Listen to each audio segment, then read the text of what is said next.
Hey everyone and welcome back guys. Okay, this is Jatun and आपको सबको स्वागत करता है और एक न्यू रीडिंग वीडियो में। ओके, इन दिस वीडियो में मैं रीड करने वाला हूँ श्लोक नंबर कौन सा 10, 11 एंड 12। आज मैंने 3 श्लोक के ऊपर बात करेंगे एंड रीड करेंगे एंड समझेंगे थोड़ा उससे भी। ओके, एंड पिछले वीडियो में जो भी मैंने कहा था उसे मैं थोड़ा रिवाइज कर दूँ कि पिछले वीडियो में हम 7 नंबर श्लोक के बारे में बात किए थे कि यहाँ पर 7 नंबर श्लोक में बात किए थे कि भाई हमारा जो ना सबसे बड़ा शत्रु होता है हमारा काम वासना। एंड ज्ञानी मनुष्य यह जानते भी फिर भी कैसे आश्चर्य है कि जब उसका अंत समय निकट होता है तो वो दुर्बल भी हो जाता है, तब भी उसका काम के प्रति लालसा बनी रहती है। ये एक 7 नंबर के श्लोक में बारे में जहाँ पर जो सबको ज्ञान आत्मज्ञान होते हुए भी वो काम और लालसा में पीछे भागते हैं। ओके, एंड 8 नंबर श्लोक के ये बताता था कि कम आश्चर्य बात की नहीं। ओके, वही तो आश्चर्य बात है कि ज्ञान आत्मज्ञान जानते हुए भी वो काम लालसा के पीछे भागते हैं। और उससे भी बड़ी आश्चर्य की बात यह है कि लोक परलोक के भोगों से विरक्त हो चुका आत्मा, विश्व भेद के जानने वाला, मोक्ष का प्रबल आकांक्षी मनुष्य मोक्ष से भयभीत हो जाता है। इसमें वो नारद जी का जो एग्जाम्पल दिए थे ना, वो इसमें लिखा गया है। नारद जी ने क्या लोक परलोक में सब घूम चुके हैं एंड वो मोक्ष प्राप्ति की इच्छा रखते हैं प्रबल, लेकिन वो मोक्ष को बहुत भयभीत करते हैं। इसका मतलब क्या है इस श्लोक में दिया गया है। एंड 9वां श्लोक ये बात करता है कि जो धैर्यवान आत्मा ज्ञानी भले ही कितना भी कष्ट सहा हो या पीड़ा कहारता हो, फिर भी केवल एकात्मा ही रमा होता है। रमा के पास किसी का हर्ष होता है ना, किसी के ऊपर क्रोध होता है ना, काम लालसा कुछ भी नहीं होता, उसे हम रमा कहते हैं। ओके, ये था 9वां श्लोक एंड आज का श्लोक आज शुरू करते हैं। पहली श्लोक 10 नंबर श्लोक। ओके, चेष्ट नाम मानम शरीरम स्वम पश्यत्य न्य शरीरवक्त संस्ते व चापि निंदायः कथम क्षुभ्यत महाशयः। सामान्य अर्थ की बात करें, जो आत्मा शरीर की सत्ता को पृथक नहीं मानता, अर्थात जो अपने क्रियाशील शरीर को अन्य के शरीर से भिन्न नहीं मानता और सभी में स्वयं का दर्शन करता है, ऐसे महान आशय वाला ज्ञानी अपनी प्रशंसा और निंदा से कभी हर्षित या क्रोधित नहीं होता। मतलब सामान्य अर्थ की बात किया जाए तो जो आत्मा और शरीर को सत्ता को पृथक नहीं मानता, जो आत्मा और शरीर अलग अलग नहीं मानता, वो इंसान शरीर को क्रियाशील शरीर को अन्य के शरीर से भिन्न नहीं मानता, अन्य किसी और के शरीर से अपने शरीर को भिन्न नहीं मानता एंड सभी में स्वयं का दर्शन करता है। वो पशु पक्षी और अलग इंसान, ओके, लड़का लड़की सब में अपने आप को ही देखता है। ओके, ऐसे महान आशय वाला ज्ञानी अपने प्रशंसा और निंदा से कभी हर्षित नहीं होता या क्रोधित भी नहीं होता।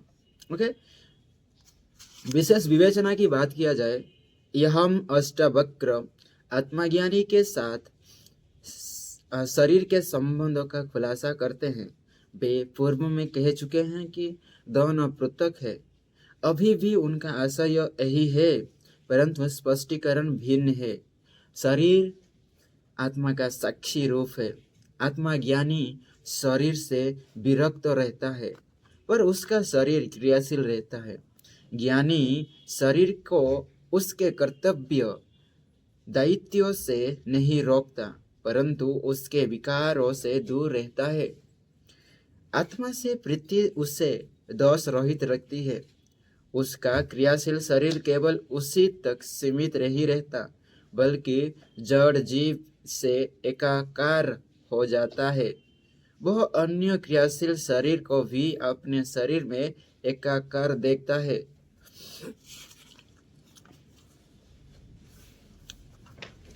अर्थात ज्ञानी का शरीर क्रियाशील होते हुए भी कर्म से विरक्त रहता है, भोग भोगता हुआ भी अनासक्त होता है, पीड़ा में भी कभी कुपित नहीं होता है।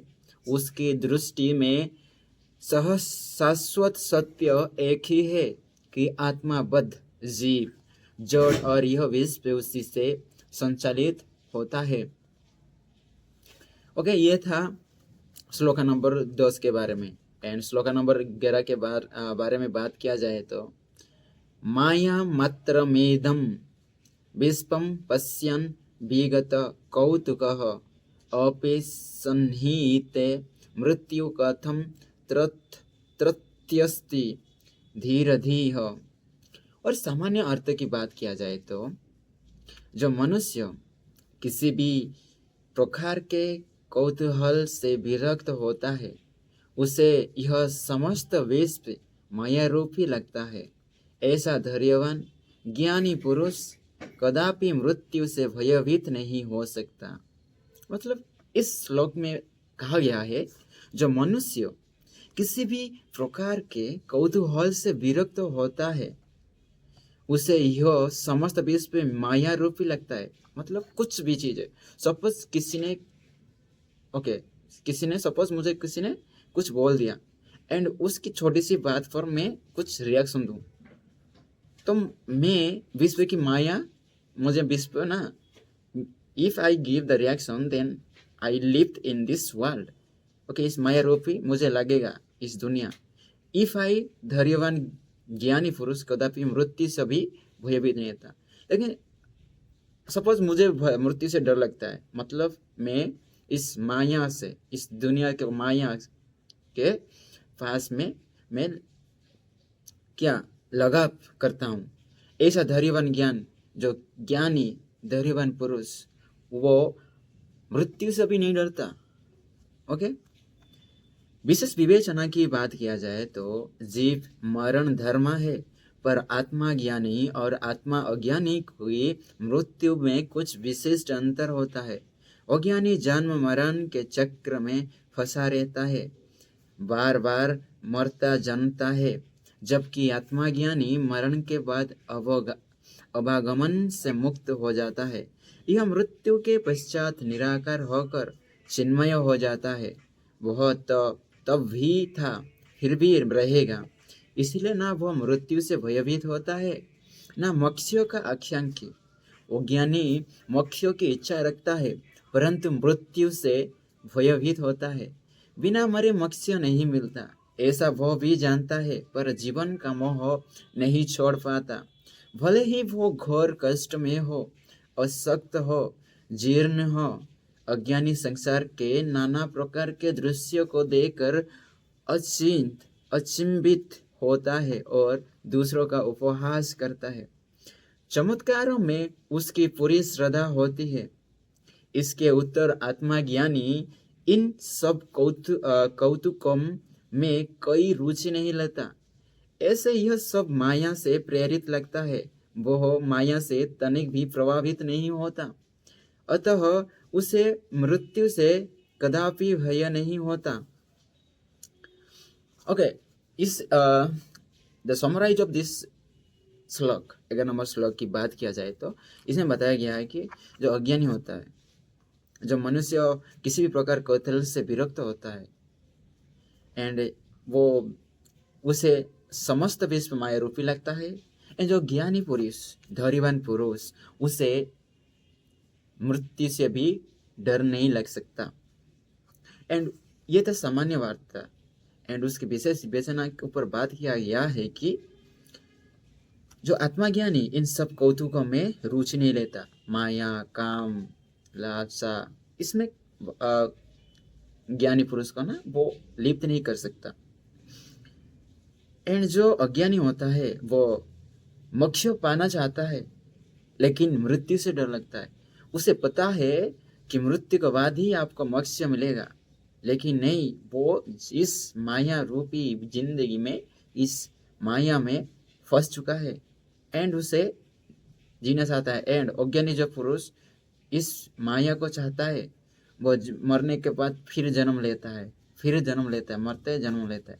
लेकिन जो मनुष्य ज्ञान, आत्मज्ञान को जानता है एंड धैर्यवान ज्ञानी पुरुष, वो मृत्यु से डरता नहीं, वो मोक्ष पाकर अवगमन हो जाता है इस विश्व से। ओके, ये लिखा है इस 11 नंबर श्लोक में। आज का जो लास्ट श्लोक है वो है 12 नंबर श्लोक एंड मोस्ट ब्यूटीफुल वाला श्लोक है एंड बहुत ब्यूटीफुल चलता है। एंड आज सोना इसके साथ मैंने वो क्या बोलते हैं, कुछ टाइम मिलता है तो मुझे चाणक्य नीति भी पढ़ना चाहिए, आपको भी चाणक्य नीति, क्योंकि चाणक्य नीति में बहुत शानदार चीज़ लिखा है जो कि आपके रियल लाइफ में आपको ज़रूरत होती है। ओके, चलिए 12 नंबर श्लोक को स्टार्ट करते हैं। 12 नंबर श्लोक में लिखा है, निंग स्पृहम मानसम यस्य निरास्य अपि महात्मानः तस्यात्मान ज्ञान नृप्तस्य तुलना केन अजायते। सामान्य अर्थ, जिस ज्ञानी को मानसिकता इतनी निस्पृह इच्छाहीन हो जाती है कि वह मोक्ष की कामना का विचार तक नहीं करता, इस प्रकार की आत्मा ज्ञानी की तुलना किसी से भी नहीं की जा सकती। मतलब जिस ज्ञानी की मानसिकता इतनी निस्पृह हो कि वो इतना प्रबल हो, उसे ज्ञान हो जाए एंड किसी भी चीज का, क्या बोलता हूँ, किसी भी चीज का इच्छा नहीं रखता, निस्पृह इच्छाहीन हो जाती है, वो मोक्ष की भी इच्छा नहीं रखता, इस प्रकार के आत्मा ज्ञानी को किसी भी चीज से तुलना नहीं किया जा सकता, इच्छाहीन, निस्पृह। ओके, ये था सामान्य अर्थ की बात। विशेष विवेचना में कहा जाता है, मोक्ष की आकांक्षा हर मनुष्य को होती है। घर पात की और जीवन भर दूसरों का धन छल प्रपंच से हड़प करने वाला भी थोड़े बहुत दान और पाखंड से मोक्ष की इच्छा रखता है। ओके, इस दुनिया में जितने भी लोग हैं ना, वो सब ना मोक्ष प्राप्ति करने के लिए इच्छुक हैं। जैसे कि वो प्रपंच बंदा प्रपंच करके पैसा हड़प कर, प्रपंच से हड़प करने वाला भी थोड़े बहुत दान और पाखंड से दान कुछ करके अपने को मोक्ष की इच्छा रखता है। इच्छा तो सब रखते हैं मोक्ष पाने की। ओके, अज्ञानी मनुष्य प्रतिदिन मंदिर जाता है और वहां बैठे भूखे याचकों को भी और नहीं देखता।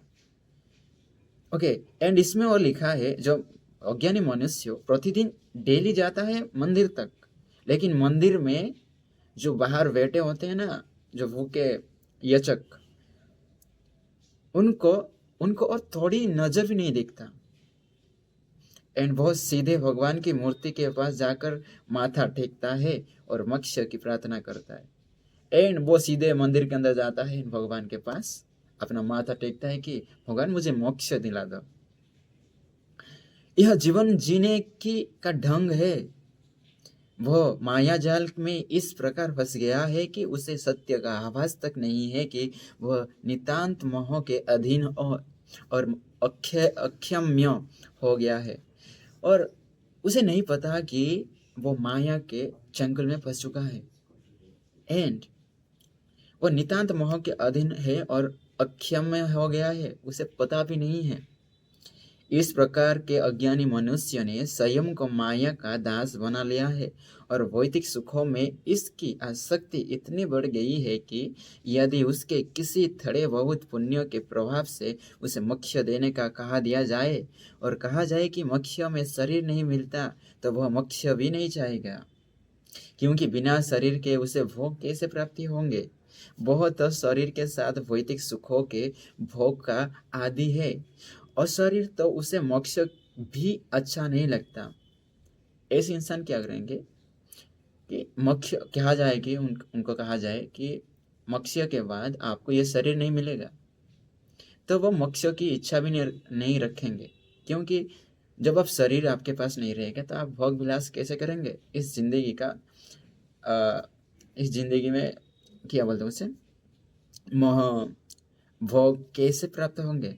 तो प्राप्त होने के लिए तो शरीर तो चाहिए, इसलिए शरीर ना दिया जाए मोक्ष पाने से, तब तो आपको वो अज्ञानी पुरुष उसे मोक्ष को भी नहीं चाहेगा।